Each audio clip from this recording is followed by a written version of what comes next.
What if I told you guys there's one thing you can stop doing today that will literally change your life forever? Well, the good news is there is, and that's what we're going to talk about today. If you've seen the title, you kind of already have an idea. This video is going to be in like 4 parts, right? I'm going to talk about why I started, how I felt while I was vaping. I'm going to talk about what made me want to quit, and then how I feel now and why you guys should get to step 4. Now, if you're new to the channel, welcome in. It's day 18 of 200, prepping for my very last bodybuilding show ever. I'm going along this journey, documenting it, taking the lessons that I learned from the prep, giving it to you guys so you can do it without prepping for a show to get on stage. You can still look great. And then after I'm done with the show, I'm going to maintain this physique for as long as I possibly can, but I'm not going to get out of shape ever again. And the reason is because when you do a prep, you feel so good, you feel so light, your joints feel good, everything feels good, you look good, and things like that. And so I just want to share that experience with you guys and help as many people along the journey as I can as well, for free. So let's just get right into it. I mean, to be honest, I remember when I started. When I started, it was literally just, honestly, out of boredom. I was in the military, and at the time, I had just done my first 2 bodybuilding shows. Me and my girlfriend at the time, ex-girlfriend now, obviously, but we were going to junior nationals in Tennessee, and we left from my old house in Arkansas. And so, it was like a 8 or 9 hour drive, but I was really into bodybuilding at the time and doing the shows. And so because I couldn't, not that I couldn't, but I didn't want to drink because it's so detrimental in bodybuilding that it's like, or just even in lifestyle clients. And I don't want to get into the rabbit hole of that. That could be for another video. But like drinking is so counterintuitive. If you drink and go to the gym, there's some people that can balance it. But the thing is, if I could show you what you're capable of without alcohol, I bet you would quit. That's kind of my stance. And so that's why I stopped alcohol, because I saw how much, just really the TLDR, too long didn't read version is essentially just, I wasn't really making good progress, and I'm someone that wants to make a lot of progress as fast as I can, especially if I'm working really hard at something.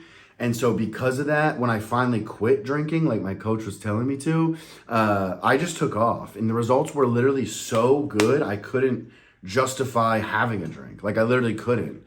And so I think because of that, I kind of had this void, because in the military, I'm not acting like we're warriors, right? It's not that stressful, but it can be. I left the house at 18. So paying bills, laundry, cooking, clean, all of that stuff was I had no idea how to do any of it. It was all brand new to me. So that can feel kind of alone, but it's cool because you're going through it with friends, and your friends in the military are more like family because nobody has anybody.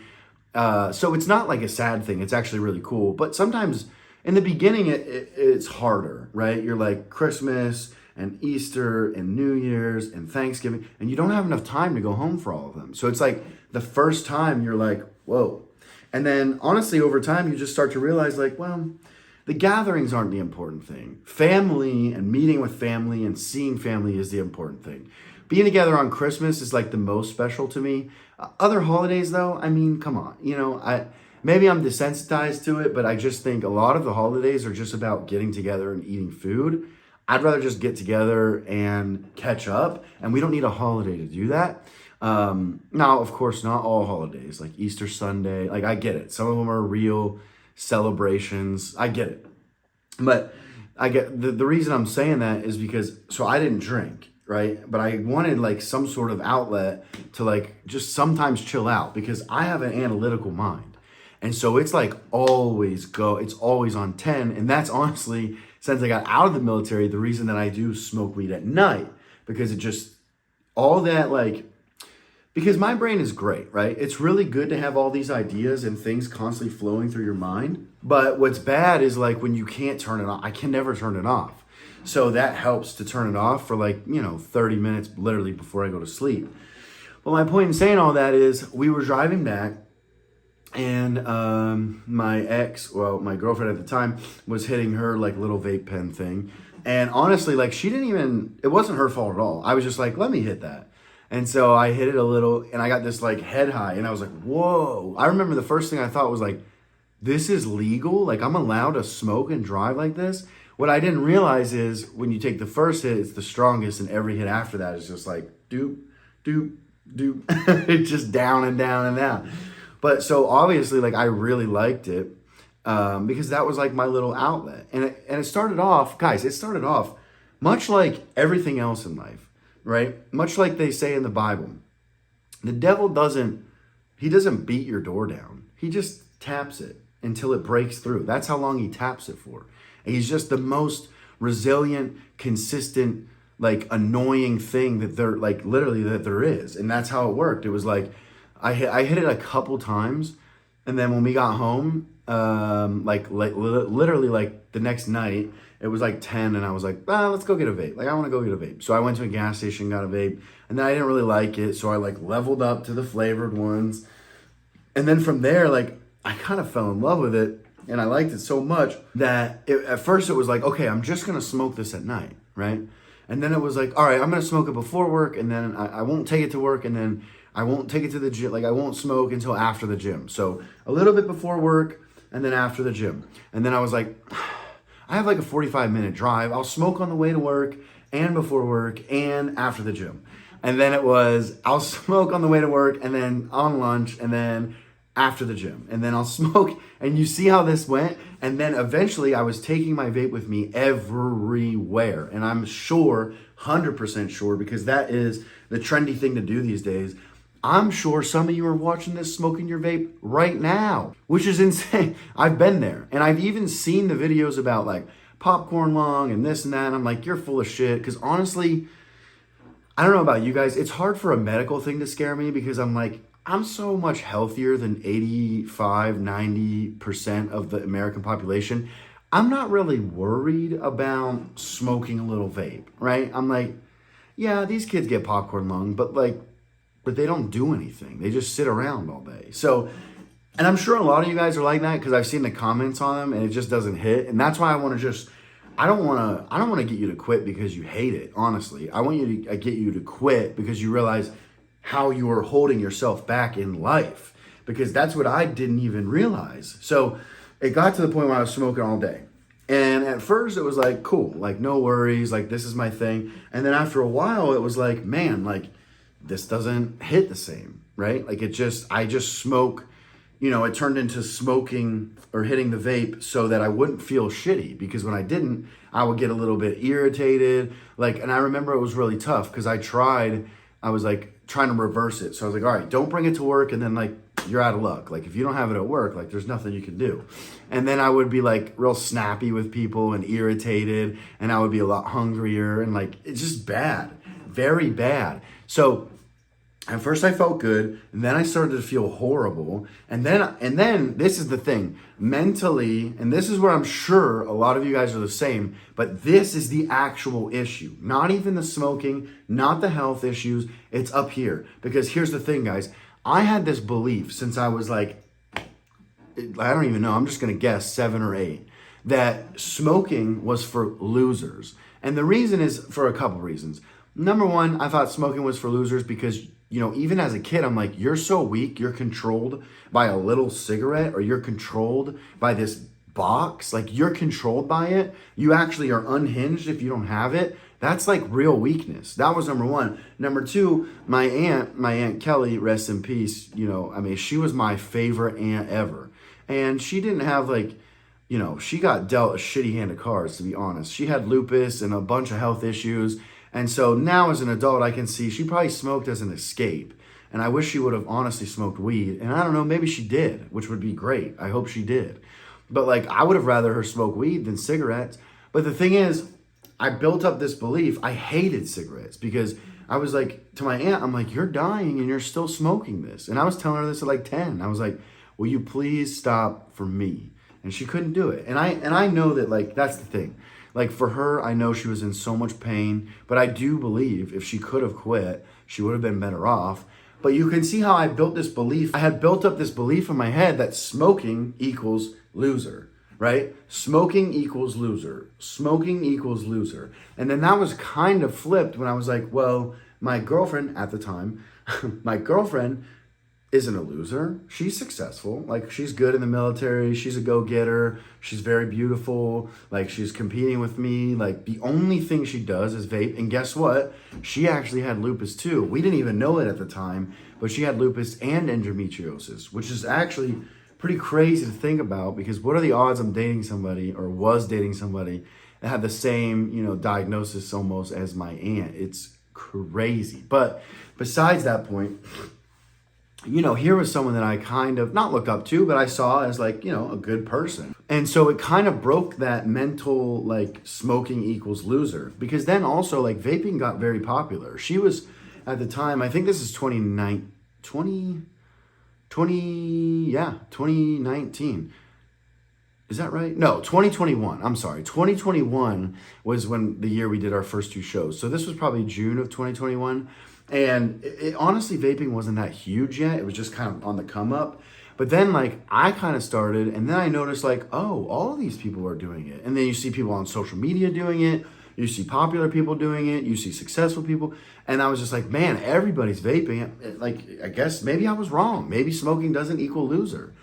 And then I think, honestly, we were all hooked on it at the same time, like in the beginning. And then all those people created this wave, and now it's like an unstoppable shit show, to be honest.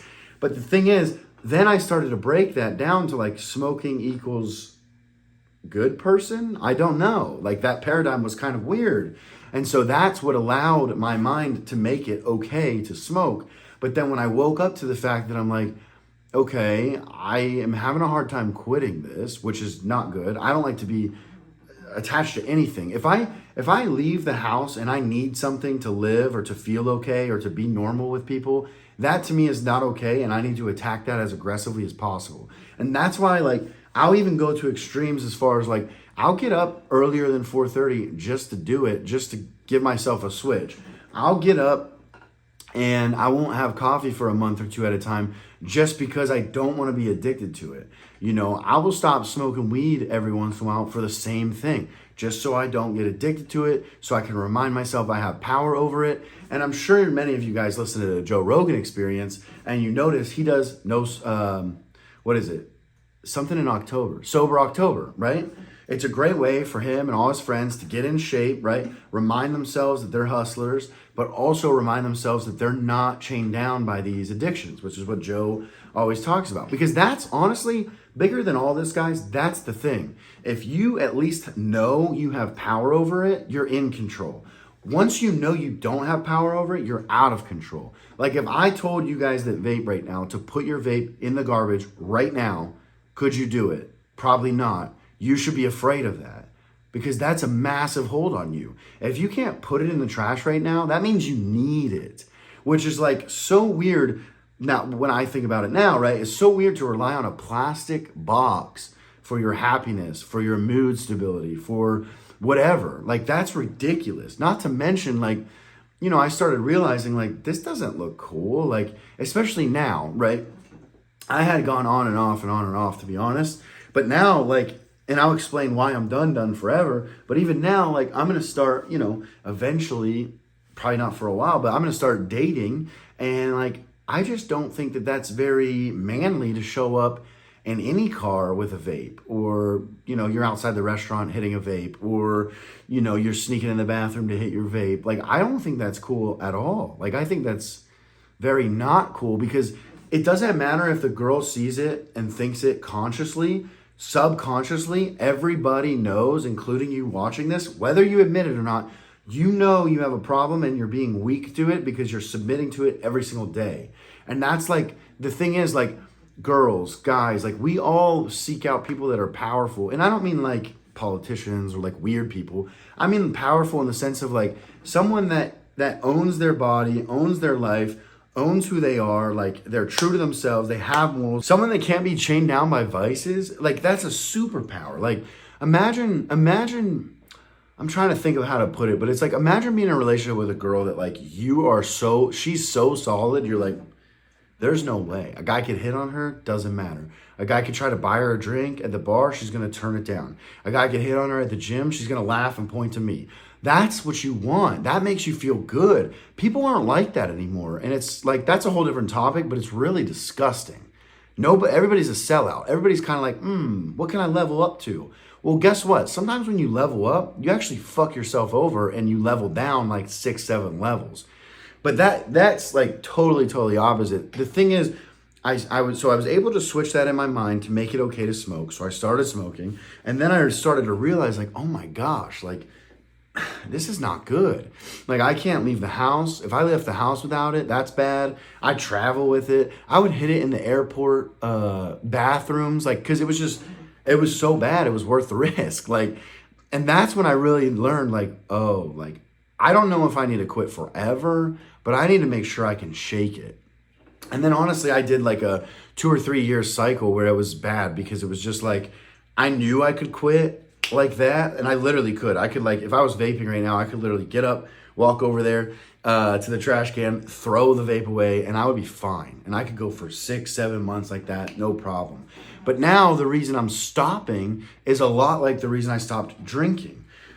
Because what you notice is, and this is, I mean, like I always notice this, but you just don't ever want to fall back into it because now I know the cycle. And the cycle is essentially a lot of people quit, then they have something stressful in their life happen, then they go back to that. And the reason that doesn't work is because you've got to create something in your mind like I did. Smokers equal losers, which is true. But the thing is, if you associate with that, if you're like, I know that smokers are losers, right? And I'm sure we can statistically prove that they make less money, they are less productive, they feel less good, they're not healthy. Like, I'm sure we could predict that. I'm sure we could. But until then, I'm just assuming. And the reason is, guys, because like as you level up in life, you start to realize like anyone with a vice, they start making less money. So it's like you're addicted to drugs, dude, you're probably in jail and stuff. You're addicted to marijuana, like, and the thing is, like, I almost think of it as like everybody makes $250,000 a year. And then you smoke cigarettes, now you make $150K. And then you drink beer, and now you make $100K. And then you're not loyal to your wife, and you make $75K. And now you're not really a man, you don't take care of your body or your health or your kids, and now you're at $50K.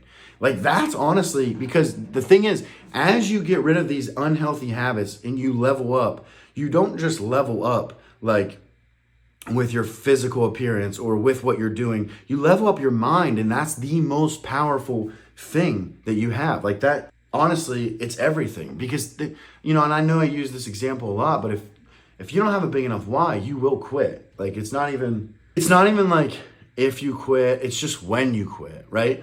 And that's the same thing. Is what I realized about smoking is I kept going back to it because in the back of my head, I said 2 things. I was like, number 1, I can quit if I need to, which I know I can. And number 2, I was like, so if things get a little bit stressful, then I'll just kind of start, smoking again because like I can quit. That's the thing. That's what keeps people trapped. And I think that happens to a lot of people that quit smoking and go back. Is they quit smoking, but in their mind, they're like, I'm not done forever. I'm just done for now. That's the trick they use to get over the hump. And because they use that trick, they fail every time. So here's what you need to do. And this is what's helped me, because if you switch the way you believe it, the way you look at it, you won't go back. If you just get in your mind to be like, people that smoke cigarettes are losers. Start saying that, and then start paying attention to people that vape, and then start paying attention to people that vape and smoke, and look at their lifestyle. Look at their lifestyle. I don't really know a lot of people that make a ton of money that smoke like that. Actually, I know 0 people that make a ton of money that smoke at all. I mean, I'm just being honest. And that is a fact because those are the people around me. Those are the people closest to me. And I'm talking about people that make over $1 million a year. I'm not talking about someone that makes 100K a month, or that is good, 100K a year. I'm talking about over $1 million a year. So these are high level people. Now, you might not have aspirations to do that, but what I also learned from quitting is like, okay, the first maybe 7 to 10 days, they weren't that fun. You just chew a lot of gum. And honestly, this is going to sound crappy. Don't try to wean yourself off. Every time you do that, like even as disciplined as I look, if you guys are sitting there thinking Mike is a machine, like I'll never be like that. First of all, yes, you will. We can get you there. But second of all, don't think that. If you do think that, imagine this. You think that it's easier to wean off. I had the worst time trying to do that because I tried it back in the military. I tried it again, like, this year where it was like, okay, I was like, I'm gonna set a timer for an hour and I can smoke. And then And then I'm going to set a timer for 2 hours and I can't smoke. And then what happens is you start to like, because you're busy or, you know, something happens through like the hour window you're supposed to smoke, like something would happen. Like I would go train a client and then I would be in my window where I can't smoke. So then it would be 3 hour window where I can't smoke. And I'm like, oh my gosh. And then I get my window of smoking and then I'm doing something. And it's just way harder because again, you have that mindset of, oh, I just got to quit for an hour today. I don't have to quit for all the hours, just an hour. And that is how you get stuck in the trap. The way you flip that switch is, like I said, by associating smokers with losers. But also the thing I realized is I was hungrier, so it made my appetite better, which is good because you should have an appetite. A lot of you guys probably undereat, so you should be eating food. Number two, I was having like a lot of stomach problems because you got to think, you're sucking on that box all day, right? And like there's liquid in there. So I'm not saying you're swallowing a ton of liquid, but like it's definitely getting in your stomach. And I don't know if you guys know, but your gut biome, like your gut bacteria determines like how you feel, how you look, how you think. Like it's so important. It's like the brain of the stomach is what they call it. Like, because it's true. Think about if you have a stomach ache. Are you in the mood to do anything? No. And so that's the thing is I was vaping and it was just like, I was just having like irregular shits and stuff. And like, I'm sure you guys can relate.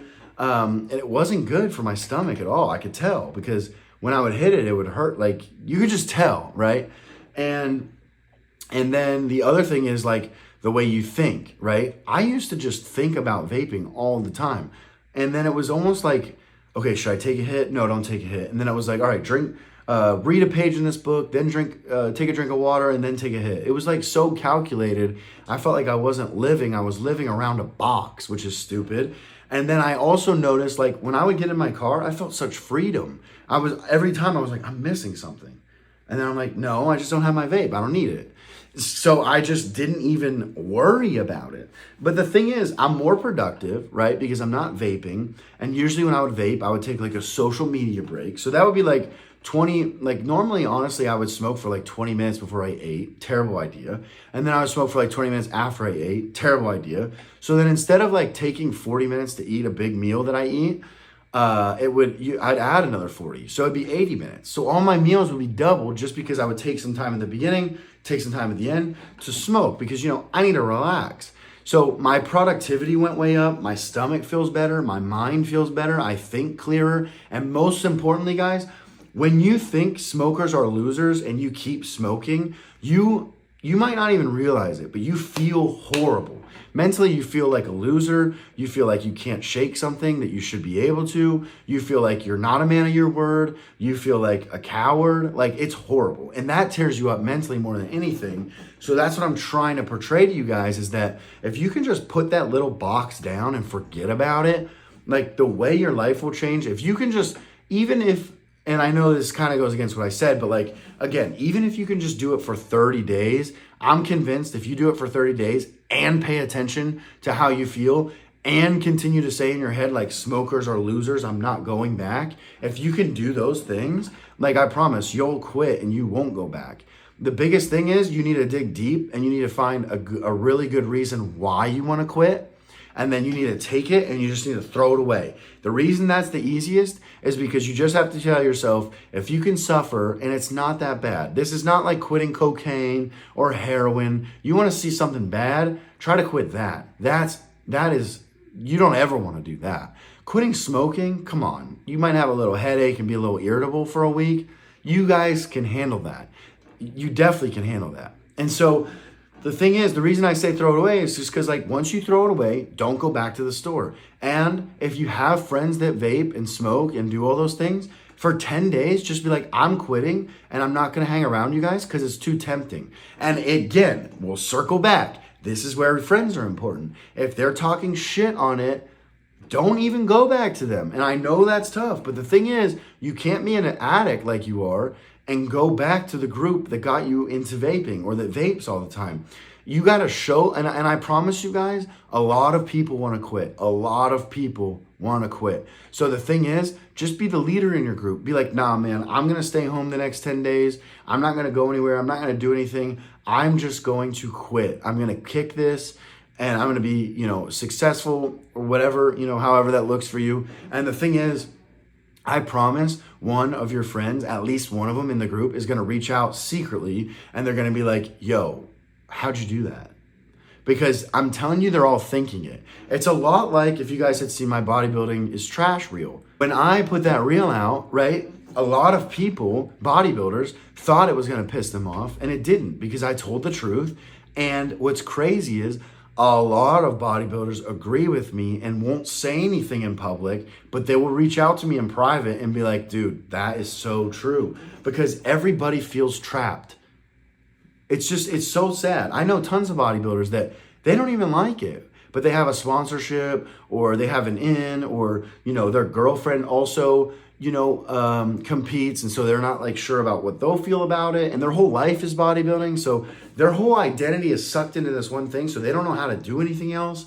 And even though they want to do something else, they're not sure, how do I kick this? How do I switch? How do I, right? And that is also part of why I'm doing this series, guys, because trust me, when I'm done competing, like, I will not be bodybuilding anymore. Like, I mean, I'll be bodybuilding, but I won't be getting on stage anymore. The whole point will be to show you guys how to live an actual healthy lifestyle. And I'm going to show you how I personally break the bodybuilder mold. Like, you know, the typical bodybuilder mold. I'm going to shatter it in December after the show is over. And I can't wait, because I know there's so many people out there that are like mentally hurting because they want to get out of it and they don't know how. And just because I'm talking about bodybuilding or competitive bodybuilding doesn't mean it doesn't apply to other things. There's people that are high-level accountants that are stuck there. There's people I know that are, you know, general managers for car dealerships, and they're stuck there because they, you know, they've increased their lifestyle to the $15,000 a month mark, but now they hate their job, but now they're stuck because they can't leave that job to take a pay cut because they can't afford it to do what they really want to do. So they're stuck over here for their whole life.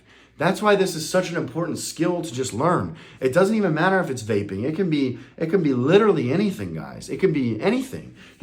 But that's how you do it. Just rewire your brain to think that it's bad, because it is, and then give yourself a trial to see how you feel. And then when you feel better, don't ever go back.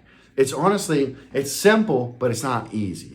And so I really hope that can help some of you guys. If you're not subscribed already, go ahead and click the subscribe button. I post videos literally every single day, a mixture of this, working out, all kinds of stuff. Everything I think of, I give to you guys for absolutely free. If you're interested, go over to my Instagram, give me a follow there, because that's where I drop like stories throughout the day, giving motivational, like short little talks like this to keep you guys going and keep you on track. That wraps it up for day 18 out of 200. I'll see you guys in the next one.